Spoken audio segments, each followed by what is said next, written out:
Bueno, lo que fue la previa para poder llegar a este tema que hoy comenzaremos y sobre todo, doy gracias a Dios que haya puesto tanto en Dani como en mí este amor, pero este respeto a al libro que vamos a comenzar a ver, a esta obra, a esta pieza de lujo, bastante desconocida, quizá tan desconocida como preciosa, eh, llena de contradicciones, llena de paradojas, llena de ausencia de bien, llena de perversión formal y estricta y explícita, llena de infidelidad, pero también de principio a fin llena de la presencia de Dios que de muchas maneras se fue haciendo presente en el libro de los jueces.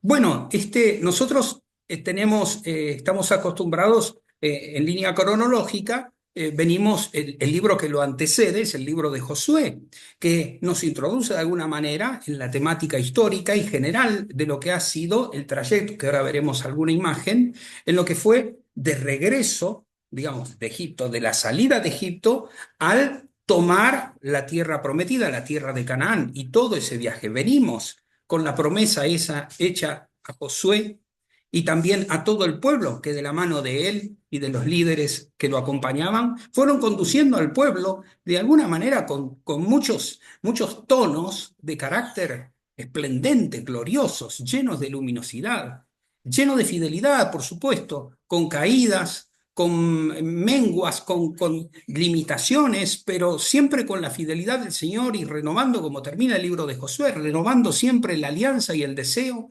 de pertenecer a Jehová, de ser fieles al Señor. Sin embargo, este libro no tiene un protagonista como el anterior, que lo tenía a Josué y lleva su nombre, el nombre de su protagonista principal, sino que este libro que veremos lleva el nombre de un protagonista, como decía de alguna manera, repartido, ¿no? Es decir, un protagonista pero colectivo, que llamamos jueces. Ahí lo puse por curiosidad. Este es el código más antiguo en hebreo que contiene el libro de los jueces, se llama el Códice de Alepo, y allí está es jueces 1:1. No importa, solamente era para acordarme de esta palabra, Shoftim, jueces, en plural. La palabra jueces viene del hebreo shaftá o shafat, que significa justicia, lo correcto, lo recto, la honra y lo honrado. Y en medio de este contexto ya empezamos con un nombre que nos resulta un poco, a los que ya lo han leído alguna vez, un poco irónico en su contenido. Porque justamente estos personajes que iremos conociendo a lo largo de los encuentros, si el Señor lo permite, veremos que son personalidades y personas que obran además de manera muy singular. Tampoco es muy fácil hacer una presentación ni general ni caer en reduccionismos. Vamos sí a hacer un panorama, digamos, un poco así como general. Voy a, primero, discúlpenme, pero voy a poner a Dani como anfitrión. ¿O está como anfitrión Dani? No lo sé. Ahí está, convertir en coanfitrión. Por si tiene que hacer alguna gestión desde allí. Pero bueno, vamos a hacer así como una especie de recorrida general, abuelo de pájaro, por lo que es la parte histórica, la línea de tiempo. Miren, ahí la dividí en tres partes, pero vamos a ver. Tenemos unas fechas aproximadas abajo en gris, pero bueno, arriba tenemos, ya sabemos, Adán, luego Noé, luego Abraham. Luego tenemos digamos, los siglos de cautividad en Egipto. Luego tenemos la liberación de Moisés. Después tenemos el periodo puse allí Samuel y jueces, hay una inversión que hizo mi mente. Y luego, finalmente, tenemos el tiempo de monarquía. En este periodo nos vamos a focalizar. Vamos a ir abajo, tenemos la creación, vamos a repasarlo desde otra perspectiva. La creación, el diluvio, el pacto con Abraham. Luego tenemos el cautiverio en Egipto, el pacto mosaico de Moisés, en donde se entrega la ley, Dios entrega la ley a su pueblo y todas las tribus que venían de Egipto hacen la alianza, cortan berit, alianza, pacto con Jehová y lo tienen y lo aceptan como rey, como único rey. Por eso algunos, ahí me traicionó, digamos, el subconsciente, porque en realidad es el tiempo que llaman teocracia, en la cual Jehová es el rey, hasta que llega luego, después el pueblo, de todo este periodo de jueces, a pedir, a solicitar un rey terrenal como los otros pueblos. Entre medio entonces de este tiempo, allí el periodo son las fechas son estimativas, pueden encontrar otras, pero entre el año aproximadamente 1426 y 1095, cuando comienza el reinado de Saúl, es decir, antes, tenemos esos años que son bastantes, como eran casi 300 años del tiempo de jueces en Israel. Para ubicarnos geográficamente tenemos allí un mapa, esto bueno, ha sido una de las últimas versiones que encontré de un mapa de la Casa de Israel, donde, bueno, como verán, no sé si se ve el cursor mío, pero bueno, aquí están Sí, prisioneros se en ve. Egipto. Toda esta es la península, lo que se llama la península del Sinaí. Todo este camino hicieron, ya conocen la historia y las razones por las cuales el viaje no fue lineal a la tierra, sino que el Señor los condujo por todo un desierto. Y finalmente ingresaron por todo este territorio hasta que llegaron a Canaán. Nosotros si leemos Éxodo, por ejemplo, Éxodo o Números, y luego el libro o Deuteronomio y el libro después de Josué, vamos a poder tener una imagen bastante continua de lo que ha sido todo este periodo desde su aspecto histórico. Acá en Jueces vamos a tener episodios mucho más disruptivos en este sentido. Muchos discuten, la mayoría, si es en realidad, si tenemos que ubicar el libro a la muerte de Josué, pero muchos episodios se fueron dando en distintos tiempos que, bueno, aunque algunas fechas se podrán precisar e iremos precisando, si con la gracia de Dios, Daniel, la semana que viene nos empezará a compartir, por ahora quiero que nos quedemos con esta idea general. O sea, la idea era básicamente esta, hermanos, que de Egipto vinieran a tomar posesión de la tierra, de Egipto a la tierra, de Egipto a Canaán, y ya tenemos todo un recorrido mucho más amplio. Pero no solamente esta era la consigna. En el camino había que también hacer lo necesario para poder tomar posesión de esta tierra. Por eso vamos a tener nosotros en la próxima imagen, bueno, no se ve con mucha claridad, me parece. Me quedó un poco, uno cuando lo ve, uno lo ve mejor y después cuando lo ven grande, por ahí no lo ve bien. Pero bueno, verán todos, aquí Se ve todos los bien, se ve pueblos. bien. Se ve bien.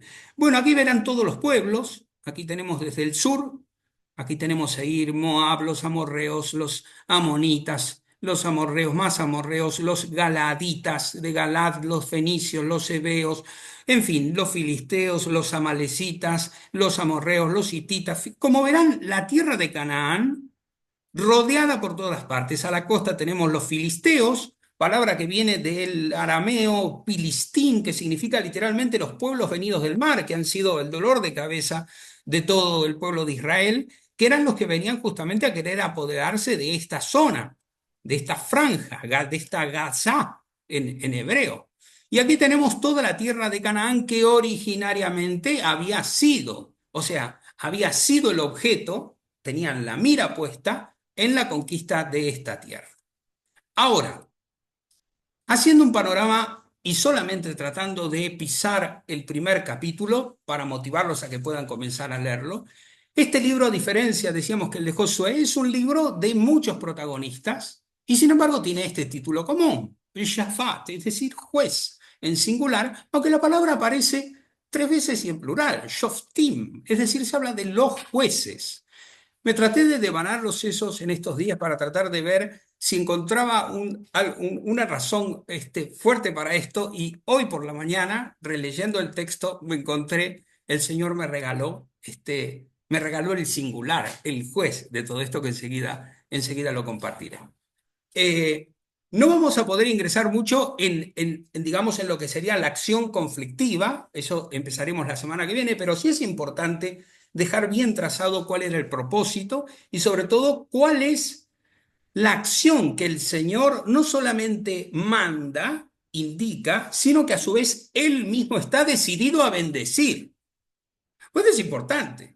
Esto es una tarea que uno la ve así, y me hace acordar como a uno de los jueces. No, si no vas a venir conmigo, así como si fuera otro Moisés. No, ¿por qué? Si estás de nuestra parte, ¿por qué nos pasa esto? O sea, la dialéctica es, en realidad, uno se porta mal y luego que termina portándose mal, le mira a Dios y le dice, Señor, ¿por qué me pasa esto? O sea, ¿por qué me pasa esto que son las consecuencias del mal que yo a su vez hice? Esto va a ser como una especie de dinámica tremenda que va a aparecer a lo largo de todo el libro.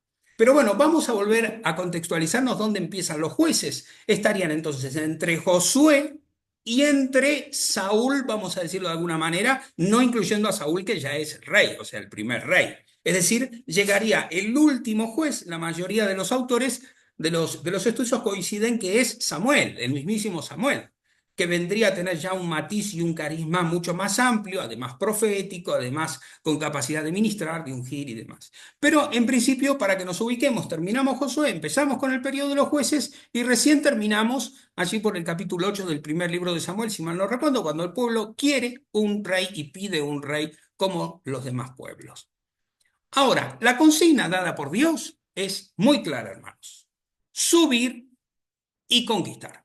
Esto es, en hebreo va a aparecer una y otra vez estas dos palabras que parecen sencillas, pero es una orden. Arriba, arriba el pueblo, arriba.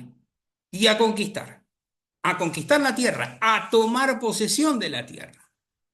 Pero también vamos a encontrar algo que empieza a contrastarnos y ya en el capítulo 1 nos hace sentir y nos hace pensar que estamos ante algo un poco extraño.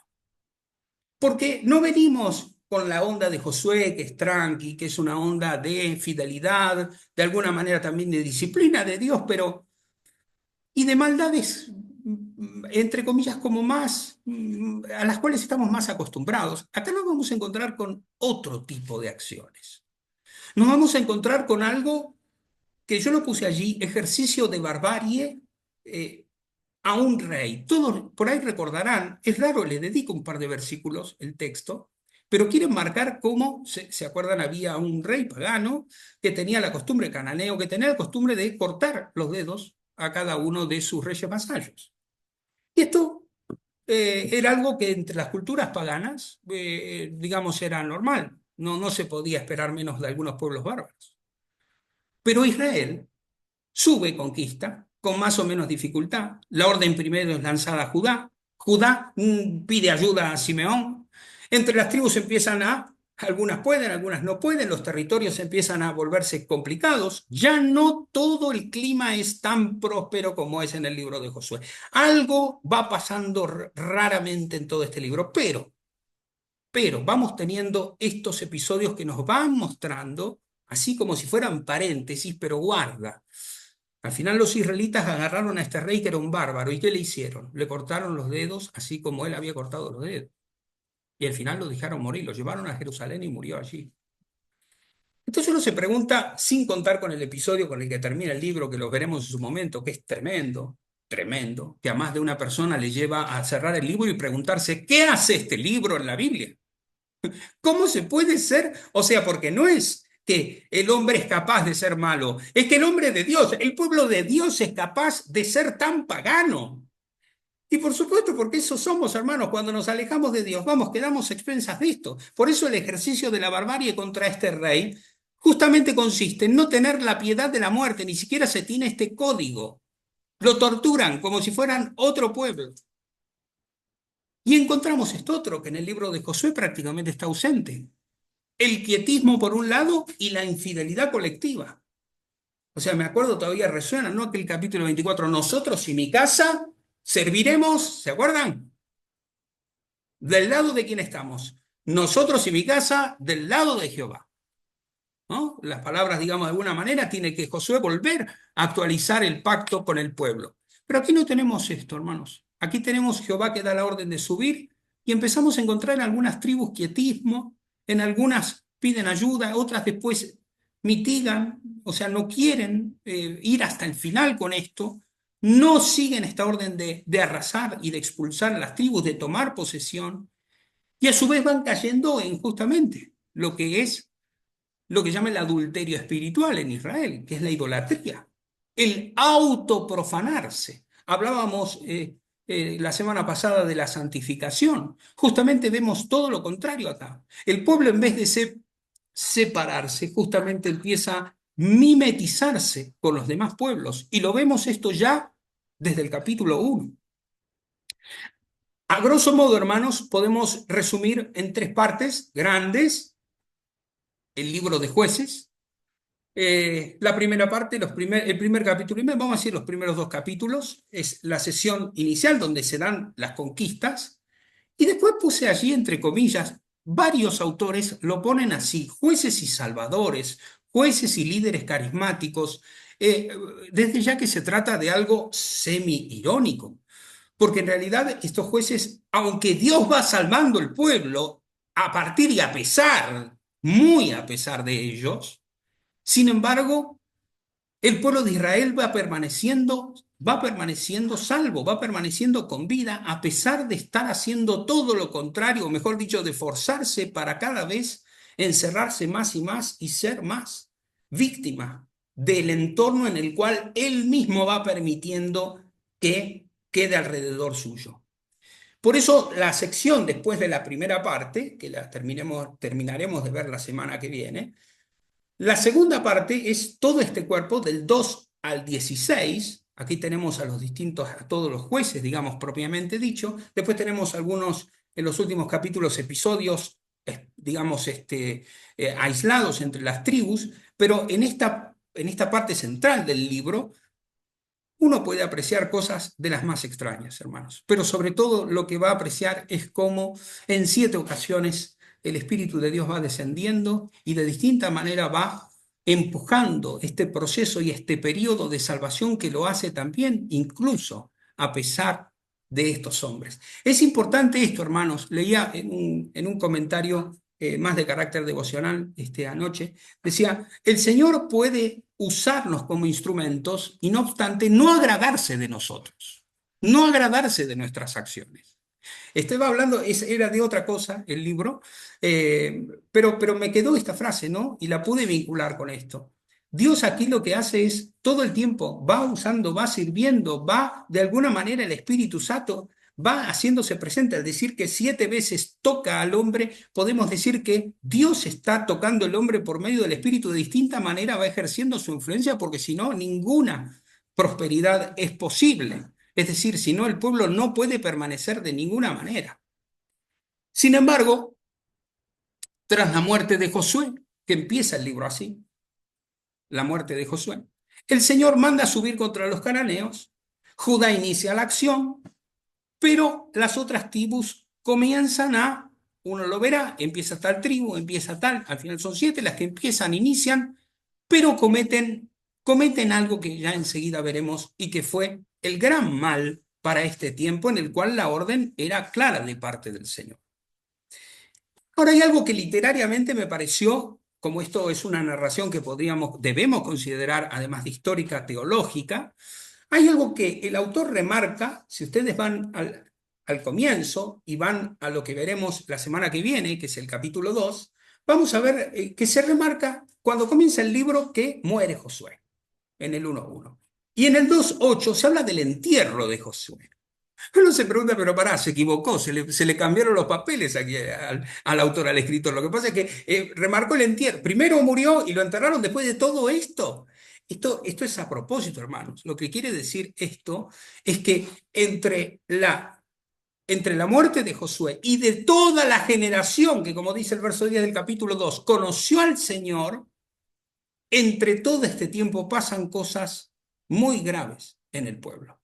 Sobre todo pasa toda esta generación que conoció al Señor, que tuvo un trato personal con Dios. En adelante Dios va a seguir teniendo tratos con su pueblo y con algunas personas muy en particular, pero ya no será, digamos, la regla, sino que va a ser aparentemente la excepción.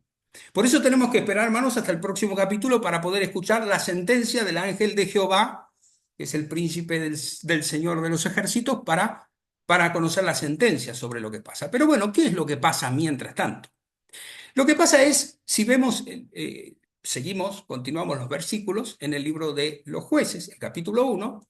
Vamos a ver, me llamó mucho la atención, ustedes saben que los números no siempre son casualidades.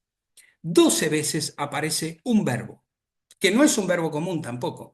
¿Qué significa todo esto? Conquistar, saquear, adueñarse, tomar posesión y a su vez para esto tener que expulsar. El verbo yarás, yarash. Pero lo curioso es que aparece, escuchen, 12 veces en estos versículos, en estos 14 versículos. Pero 10 de estas 12 veces que aparece el verbo, aparece con la partícula negativa. O sea, la orden es yarash, conquistá, saqueá, adueñate, tomá posesión, expulsá. Pero en 10 ocasiones, el escritor sagrado deja bien claro que ¿qué hizo Israel? No conquistó. Los llorís, no conquistó, no conquistó, no conquistó. Miren cuántas cosas 10 veces, es tremendo. Por eso me pareció notable y empecé a contar y a poner el lapicito en el texto, porque no podía creer que fuera, digamos, algo, un elemento casual. Por eso hay una expresión que a manera de sentencia también se repite 4 veces en el verso 29, 30, 32 y 33. Y es que como consecuencia de que no conquistó, de que no tomó plena posesión de su tierra, de que no cumplió con la voluntad de Dios, ¿qué pasó? Se encontró terminando, habitando en medio de. Es decir, la tierra que Dios le prometió tenía que ser pisada por ellos, ya estaba dada en promesa, pero tenía que el pueblo asumir esa promesa, pisar esa tierra, conquistar, obedecer, realizar la obra que el Señor le mandaba. ¿Pero qué hizo? Conquistó parte, perdonó a otro, impuso tributo a uno, buscó su conveniencia, se apoltronó, eligió el confort, eligió la comodidad. ¿Y qué hizo, hermanos? Finalmente se encontró habitando alrededor de. ¿Y por qué 4 veces? 3 veces alrededor de cananeos, una vez alrededor de asheritas. Pero acá lo interesante es que 4 veces, norte, sur, este, oeste, o sea, 4 veces, cuatro, o sea, rodeado.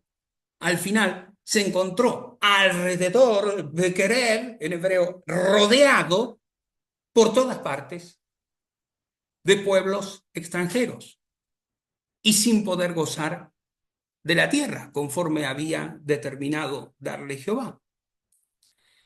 Por eso, algunas de las conclusiones que podemos, digamos, ir recapitulando para seguir un poquito más en el libro de Jueces es, primero, que solamente existe un héroe. Un héroe. Hay que esperar, hoy le decía el Señor a la mañana, me lo regaló, el versículo 27 del capítulo 11. Shofetín Jehová Shofet. El Señor es el juez. Juzgará el juez Jehová.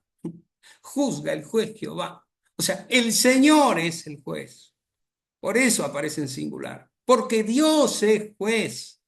Porque estos jueces, por más que intentan, terminan sucumbiendo a su entorno, a sus propios deseos, a sus conveniencias, y el Señor no los puede usar como tiene pensado. Se entiende, ¿no? Esto, por supuesto que siempre la voluntad y el propósito del Señor se realiza, pero quiero decir, la colaboración humana que pedía es resistida a brindarse. Por eso solamente es importante esto, tenerlo en cuenta cuando empezamos a leer el libro. Hermanos, acá nos vamos a encontrar en jueces con un juez, con un justo, con un santo, con un protagonista que a pesar de todo misericordioso y compasivamente depone su ira, deja su cólera, deja su enojo y sigue estando con su pueblo. Y de alguna manera le sigue dando las victorias parciales que él se atreve y pone voluntad en conseguir. Israel va a continuar siendo el pueblo de Dios, pero no precisamente por su fidelidad, y menos por lograr la victoria por sí mismo. Ahora, si vemos a la luz de Josué, todos los acontecimientos que empiezan a pasar acá, nos vamos a encontrar con un gran contraste, pero sobre todo que hay algo, hermanos, que no se puede. Esta frase no es mía, es del teólogo y predicador Timothy Keller, que escribió un precioso libro sobre jueces, y dice, a la luz de Josué vemos que en Jueces hay una lección fundamental, y es que un discipulado a medias, muy a medias, no puede sino fracasar. Es insostenible. Por eso la invitación, hermanos, a recordarnos continuamente quién es Dios y qué cosas hizo en nuestro favor. Y esto es lo que debe motivarnos a nosotros a servirlo de manera radical. Por eso dentro de los grandes problemas iniciales tenemos que no solamente murió Josué, no solamente murió el líder fiel, el siervo del Señor, como se le da el título honorífico cuando empieza este libro. El siervo, Ebed, no se le da a cualquiera, ¿eh? Siervo de Jehová no es cualquiera, ¿eh? Ojo, ¿eh? No es lo mismo ser ministro de Jehová que ser siervo, ¿eh? No es lo mismo. El siervo conoce a su Señor y el siervo hace la voluntad de su Señor. No es lo mismo. No sirve a ojo, no sirve para la multitud, no. Realmente están sus ojos fijos en la mano de su Señor. Y Josué se recibe, termina su día y se recibe. ¿Se recibe de qué? De lo más grande que podemos recibirnos vos y yo, hermano, de siervos, de esclavos del Señor, de siervos del Señor, de amigos del Señor, de aquellos con los cuales el Señor puede tratar cara a cara. Pero claro, si empezamos a negar a Dios, si empezamos a desobedecer a Dios, si empezamos a alejarnos de Dios, si empezamos a conquistar en vez de tierra, si empezamos a conquistarnos a nosotros mismos en nuestro corazón, ¿qué va a pasar? Nos vamos a olvidar del Señor. Y eso pasó con esta generación que vino después. Por eso lo que siguen en los años adelante es cada vez peor. Una especie de incremento de la maldad en todo el pueblo elegido. ¿Cómo puede ser que el pueblo elegido cometa tantas aberraciones? Somos nosotros, hermanos. ¿Cómo puede ser? Vamos, hagamos una cosa. Pidámosle a nuestro esposo, esposa, hijo, hija, amigo, amiga, que nos filmen las 24 horas durante una semana y pasemos el video en nuestro culto dominical. No vamos a llevar sorpresas, por supuesto.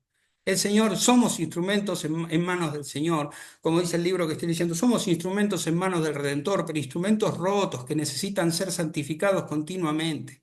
Y nosotros tenemos que hacer este esfuerzo, tratar de mantenernos lo más que podamos fieles al Señor, mirando al Señor. Acá no va voluntarismo, acá no van obras de piedad exteriores, no van acciones, no hay obras, no hay nada. Por eso, más allá de todo esto, más allá de cualquier realidad que podamos encontrar en este libro, la conclusión es que el Señor, el Señor es el juez. Utiliza artículo, es Joshofet, Hashofet, el juez. No siempre se utiliza el artículo en hebreo, pero acá lo dice, es el juez. Importante para tenerlo en cuenta.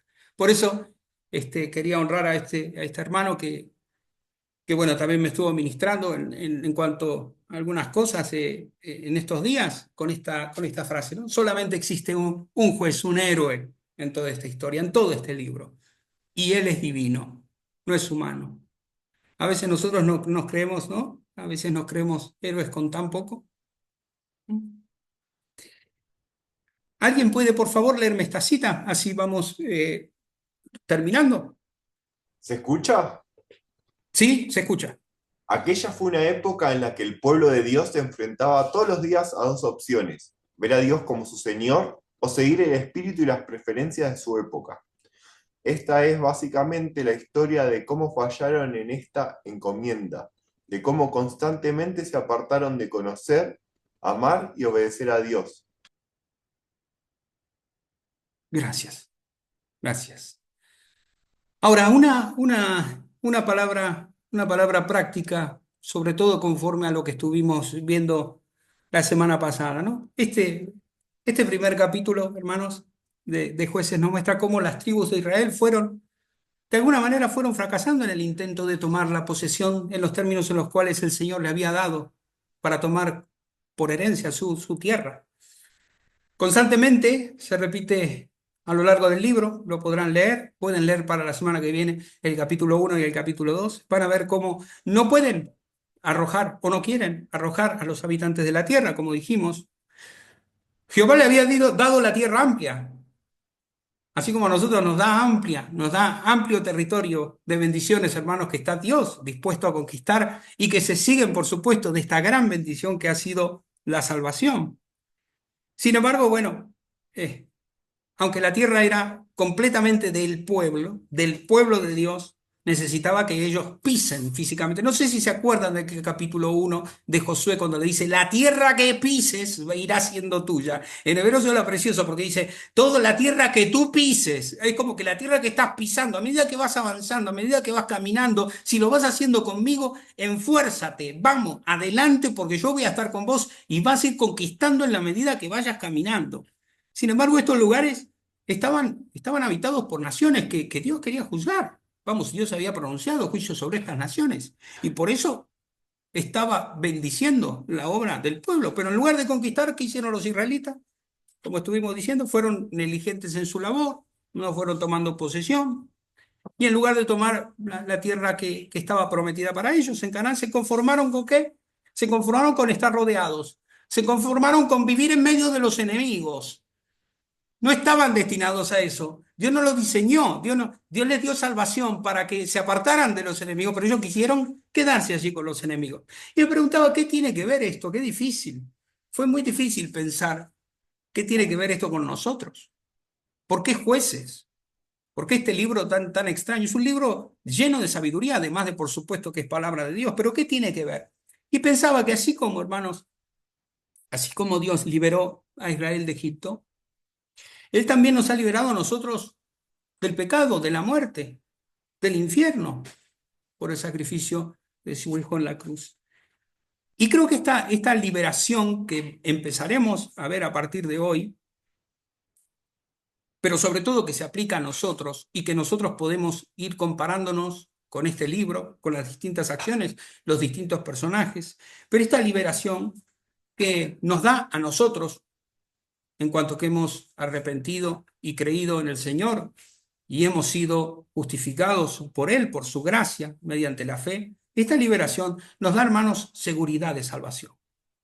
Ya estamos en Cristo. Hablábamos, ¿se acuerdan la semana pasada? Hablábamos de la santidad de posición, ¿se acuerdan? Bueno, acá podemos hablar de una santidad de posesión también, porque estamos en Cristo y Él es el que nos va liberando del dominio del pecado. Por eso también la necesidad, no solamente de ir viendo en el libro y poder ir comparando estos corazones rotos, estos corazones malos, también con el hombre viejo que todavía hasta la gloria estará en nosotros, sino también viendo la necesidad, hermanos, de ir liberándonos también en cuanto nosotros pueda hacerse con la gracia de Dios, vuelvo a decir, no voluntariamente o por medio de sacrificios, obras, sino mediante la gracia de Dios, la necesidad de poder ir atravesando el desierto de este mundo, permitiendo sentir y experimentar no solamente el perdón, sino la gracia y la protección de Dios. Pensaba que quizá puede ser una buena ocasión, no solamente hoy que comenzamos jueces, sino también que hemos hablado sobre la santidad, la santificación. Recordar que no basta a veces simplemente con conocer nuestra posición en Cristo. El pueblo conocía que ya la tierra era de él, ya lo sabía eso. Partía ya ganando. Sin embargo, miren cómo fue terminando. O sea, no solamente alcanza con que tomemos conciencia de las bendiciones definitivas que Dios ya nos ha dado, sino que también podamos ir experimentándolas en la vida cotidiana. Porque la vida cristiana, la vida en santidad, es vida en comunión con Dios y debe ser, hermanos, preservada y cuidada, como diría Pablo, con temor y temblor. Para terminar, sabemos que el mismo Señor que estuvo abriendo cancha, quitando pueblos en medio de esa tierra, en medio de que el hombre hacía justamente a veces lo contrario para hacerlo, este Señor vendrá, hermanos. Nosotros esperamos a nuestro Salvador que vendrá, que regresará. Pero yo creo que conociendo, conociendo de qué va la cosa, conociendo cuál es el método de Dios, que no solamente es cambiarnos de posición y darnos posesión ya de la salvación, sino invitarnos a ser copartícipes de esta obra en la cual nos vamos apoderando de esta grandísima salvación que ya tenemos que gustar y en la cual podemos de alguna manera estar no solamente a salvo, sino en paz, tratar de mantenernos aferrados a Él con todos nuestros corazones para no encontrarnos finalmente como quien no quiere la cosa, rodeados, santificados, separados, hechos de Dios. Sin embargo, en medio de pueblos extraños, en medio de enemigos y poco a poco cada vez más alejados del Señor. Creo que esto podríamos dejar de enseñanza de alguna manera, este, para comenzar esta travesía del libro de los jueces. Es inmenso. Ahora Dani seguro alguna cosa compartirá, mismo compartimos algunas cosas y bueno, gracias a Dios, en muchas no coincidimos porque es tan rico el texto que admite muchas lecturas y muchas perspectivas, pero es inmenso, pero sobre todo lo que coincide es esto, es Dios no solamente prometió una tierra, no solamente tiene promesas. Dani nos hablaba el domingo de promesas que superan nuestras expectativas. La tierra superó las expectativas, pero sobre todo superó, ¿saben qué? La expectativa que estos israelitas tenían sobre la bendición que Dios les daba y decidieron quedarse con las migajas. No quisieron tomar y asumir toda la bendición que Dios les fue dando. Prefirieron quedarse con lo poco y así entonces se privaron de poder disfrutar y gozar de toda la bendición que Dios les había preparado y había destinado desde toda la eternidad para que ellos disfruten y con la cual compartirla.